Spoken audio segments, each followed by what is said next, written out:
What's going on, guys? Braderz Bradley, and today I'm going to be trying out the HBRa3. Now, I know a lot of you guys probably are wondering, what are you talking about, Bradley? You know, this weapon has been out since the release of Call of Duty Advanced Warfare, and yes, I know this, but in a previous video, I was actually talking about a huge patch that would be coming to Call of Duty Advanced Warfare very, very soon. And in actual fact, that patch is now out. I could not tell you the date it actually came out. I think it came out very, very recently though.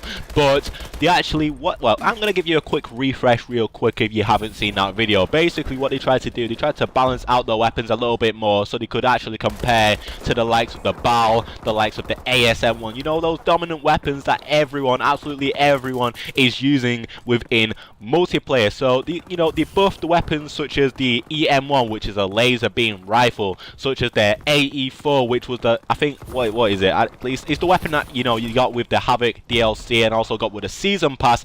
Well, if you had the season pass before the DLC, you actually got that weapon early. So they buffed that. They buffed the TAC-19 shotgun. Basically, they just answered some of our requests, and I actually love that. But the weapon we're going to be focusing on today that they managed to buff is the HBRa3. But before I go into it, guys, you don't need to be worried that this weapon is going to be OP, because it's definitely not. It's definitely an OP. And let me just explain this knife to you real quick, guys. I was nervous. I didn't want to miss the knife. I thought he stopped, but he definitely didn't. He just ran into the corner, so I missed that knife. A little bit embarrassing, but forget about it. But anyway, it's not to the point where it's OP, but it's to the point where it can actually beat the BAL, which is absolutely amazing. It can actually beat the ASM1 at certain ranges, so that is definitely good. Another weapon that we can see within multiplayer is just absolutely amazing, because we're starting to see a lack of variety within multiplayer now. You're only seeing the ASM1, you're only seeing the BAL, and it is getting a little bit boring. I'm not gonna lie, I was getting a little bit bored of just using the BAL and the ASM1, because you're gonna want to use the weapons that that you can actually do well with, especially with skill-based matchmaking. It really does help. You don't want to have the lower hand. I don't even know if that's an expression. I know upper hand, but either way, you really don't want to have a disadvantage when it comes to this, man. So you really want to use a good weapon that you can actually use and defend yourself against other weapons. And this weapon is definitely a new one that you can use, guys. This 100% is. It's got really good accuracy, high damage. It's got a really good fire rate, actually. It really reminds me of the Remington from Call of Duty Ghosts. I don't know if a lot of you guys agree with me on that, and I'm sure someone will, because it, just the rate of fire and how it shoots, how it sounds, and how powerful it actually is.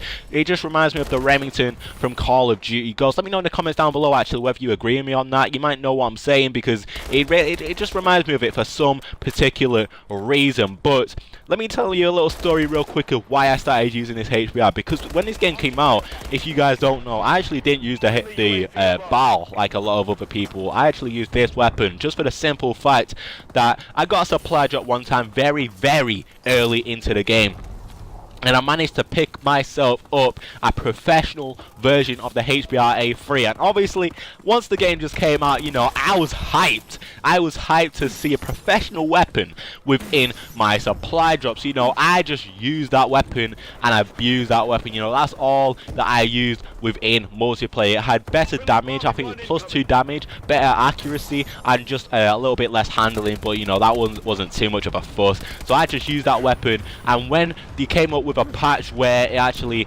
tried to nerf the BAL and the HBR came out a little bit worse, and it was just the BAL that was being used. The BAL was still quite usable, but the HBRa3 really could not compare too much with the BAL. So I started using the BAL again, but now I am able to use my weapon, the HBRa3. So make sure you go create a class with this weapon. I did a best class setup on this weapon. It will be linked in the description. Make sure you go check it out. But that is the end of my video, guys. Hopefully you enjoyed. If you did, make sure you smash that like button. Also go subscribe so you can watch my videos anytime I upload them. It's been me, Braderz, and I'll see you guys in the next one. Peace.